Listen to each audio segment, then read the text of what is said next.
আসসালামু আলাইকুম, welcome to BD এডিটিউব। এ পর্বে আমরা অষ্টম শ্রেণীর 90 পৃষ্ঠার যে সমস্যা দেওয়া আছে সেই সমস্যার 2 নম্বর সমস্যার সমাধান করব।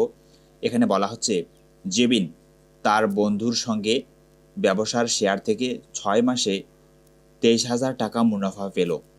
মুনাফার হার 8% হলে ওই ব্যবসায় জেবিনের মূলধন কত? অর্থাৎ জেবিন তার বন্ধুর সাথে ব্যবসা শুরু করছে। ব্যবসা শুরু করার 6 মাসের মাথায় সে 23,000 টাকা লাভ পেয়েছে। তো লাভের হার যদি হয় 8%, অর্থাৎ 100 টাকায় 8 টাকা করে লাভ পাবে, এই যদি হয় পার্সেন্টেজ, তাহলে সে তার ব্যবসায় মোট কত টাকা ইনভেস্ট করেছিল। তো আমরা জানি যে সরল মুনাফার সূত্র হচ্ছে আই সমান পি আর এন। তো এই পি আর এন এর মানগুলো আমরা প্রথমত বের করে নেব।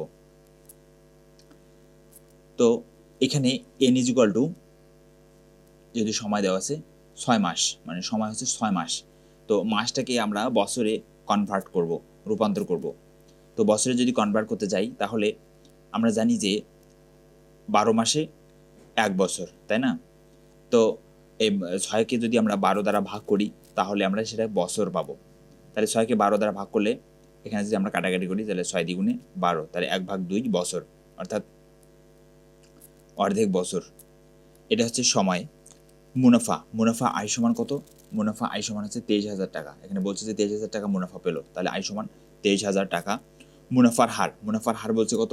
8%, তাহলে মুনাফার হার আর ইজ ইকুয়াল টু 8%। 8%কে আমরা লিখতে পারি 8/100, তাই না?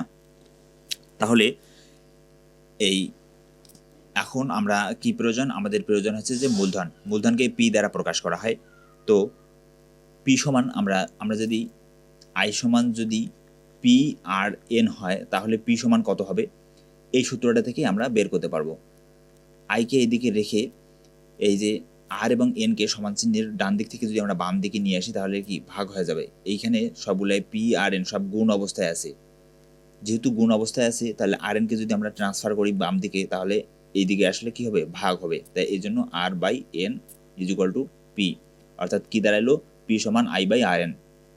তাহলে আমরা লিখতে পারি যে অতএব আসল পি সমান আই বাই আর এন। এখন এখানে যদি আমরা মান বসাই দেই, প্রথমত কি আই এর মান কত? 23,000 টাকা। তাহলে 23,000 নিচে আর এর মান কত? আর হচ্ছে 8/100, 8/100 গুণন এন এর মান কত? এন এর মান হচ্ছে হাফ, তাহলে হাফ। এখন এই অংশটা যদি আমরা কাটাকাটি করি, দেখেন এই 2 আর এই 4 এর যদি আমরা কাটাকাটি করি তাহলে কি 4 দ্বিগুণে 8, তাহলে এখানে 4 থাকতেছে। এই 4 দিয়ে যদি আমরা আবার এই 100কে কাটি তাহলে স্যার কত হয়? 4 25 100, তাই না? তাহলে ফলাফল কি দাঁড়ালো? উপরে থাকলো আমাদের 100, নিচে থাকলো 25, তাহলে 1/25।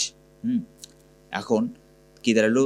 23,000 ভাগ 1/25। তো এই অংশটাকে আমরা এভাবে কাস্টমাইজ করতে পারি। 23,000, এই যে ভাগটা, এই ভাগটাকে যদি আমরা গুণ চিহ্ন দেই তাহলে কি হবে? নিচের ভাগটা উল্টে যাবে, অর্থাৎ 25 উপরে যাবে, 1 নিচে আসবে, তাহলে কি দাঁড়াবে? 25/1 এরকম হবে।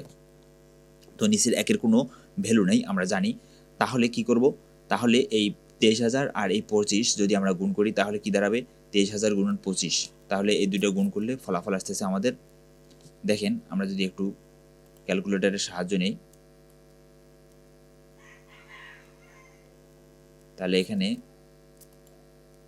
23,000 গুণন আসতেছে আমাদের 25, তাহলে ফলাফল আসতেছে আমাদের 5,75,000 টাকা। তাহলে জেবিনের মূলধন ছিল 5,75,000 টাকা। অর্থাৎ জেবিন এই 5,75,000 টাকা ব্যবসায় ইনভেস্ট করার পর 6 মাসে সে লাভ পেয়েছে 23,000 টাকা। তো এই ছিল আমাদের 2 নম্বর সমস্যার সমাধান। আশা করি আপনারা সমস্যাটি ক্লিয়ারলি বুঝতে পেরেছেন। ধন্যবাদ সবাইকে।